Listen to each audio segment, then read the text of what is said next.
Walang pinagpapala na anak na bastos sa magulang. Respeto natin pamilya natin. Kahit ikaw na ang pinakamayaman sa loob ng pamilya nyo. Ikaw na ang may mataas na tinapo sa pamilya mo.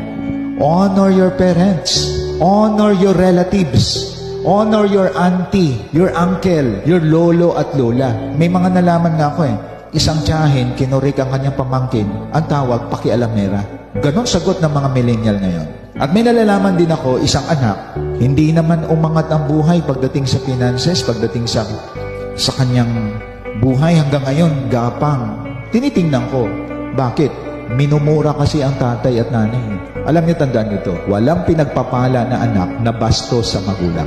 Wala akong nakita hanggang pagtanda, gapang yan. Masakit sa parents makita yan. Pero disenyo ng Diyos ang magulang, disenyo ang pamilya. Ang anak, ginagalang ang magulang. Ang mga pamangkin, ginagalang ang mga auntie at mga uncle.